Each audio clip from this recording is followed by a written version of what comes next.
Well, good afternoon, everybody, and welcome to the second day at the Alexandra Palace and the London Festival of Railway Modelling, organised by our good friends Warners. Today, I've got a very, very experienced man on the mic, previously with the BBC, but now in charge of Revolution Trains, Mr. Ben Ando. Good afternoon, Ben. Hello, good afternoon. Thanks for having me on. It's a pleasure. Now, how does a famous reporter end up running a model railway company? Oh, you'd have to find one to ask, but I can tell you my story.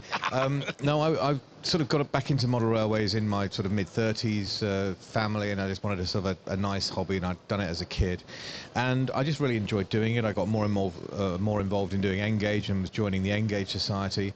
And then when I decided to leave the BBC, I thought, well, I'm not sure what I'll go on and do next. And I'd had this little hobby business going, and it just seemed to grow and grow. And we had the lockdown come along, which you know, bizarrely created a sort of a boom in model railways as people were looking around for something to do at home, and Revolution Trains was part of that. And me and my co-director Mike Hale both decided to leave our jobs and actually make a go of it.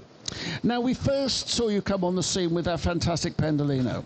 Yeah, so it was really the lack of a Pendolino in Engage that got Mike and I involved. We're both really modern image Engage modelers. We like the West Coast Main Line. There wasn't a Pendolino available. Dapol had announced one, then cancelled it. And we thought, this was in an era sort of nearly 10 years ago now, in fact, in 2014, when a lot of people were talking about crowdfunding, and we thought, well, maybe we can crowdfund with other Engage enthusiasts a Pendolino. And we launched this scheme. We went through Kickstarter. We actually fell short. People forget this. We actually fell short, but it was so close that Rapido Trains, who at that time were our manufacturing partner, said, we'll just do it anyway, and we did.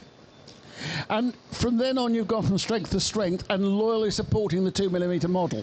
Yeah, I mean, Mike and I are both Engage enthusiasts at heart. We love the scale. I mean, nothing against double O or O gauge. They've all got their benefits. But for me, I love trains, but for me it's all about a railway in a countryside. I like scenery. I probably enjoy scenic modelling at least as much as railway modelling, and so for me Engage is the obvious choice. I like seeing long trains running through hills and tunnels and cuttings and all the rest of it. And we have to remember that for a 2mm model, a mile of track is still 32 feet in real world.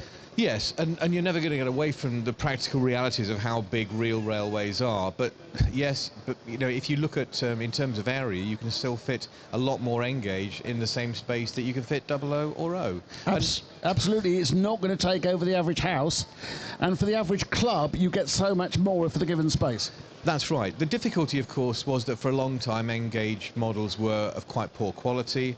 They were nicknamed cake decorations or seen as a bit of a joke. And I think if Revolution and other Engage manufacturers like Farish and so on have done anything at all, I'd like to think we've produced highly detailed models that people will look at and say, well, even if Engage isn't for me, I can see that is a very, very highly detailed model that is an effective representation of the real thing. Now, you brought us down a set. This is one of your new products? Yeah, so what we've got here is the PFA wagons. The only reason I brought these down to show you now is that these are our new products that are just about to come out. These have been in development for over a year now, but these are the production samples. So I'll just open this up and show you, if I can, with one hand. There we go. So what you've got there is a sort of presentation box with 3 little wagons, 3 containers in. Those are the Kaywood's coal containers, which people who know railways will know they used to ferry coal across the north of England, export coal going to Ireland. These were produced by us in association with Accurascale, who've done them in 4mm a year or so ago. And yeah, these are production samples. I'm going to take these away afterwards and check them, check the numbers are right, they correspond to the painting diagrams and so on, and then we'll get them shipped in and to all the pre-order customers who've got them and the retailers who've ordered them as well. I think the other thing that impressed me, and it's very much for the modern image modeler, is I'm in regular contact with TMC, and I see some of your products that have been graffitied entirely accurately. I feel for whoever's got to produce graffiti in 2mm, and I feel for you having to make sure all the numbers are right. I take it the old eyeglass comes out for those. Oh, totally. I mean, the thing is, You could say you don't need to do it, but we like to. I mean, we're both very, I don't know, anally retentive, OCD, call it what you will.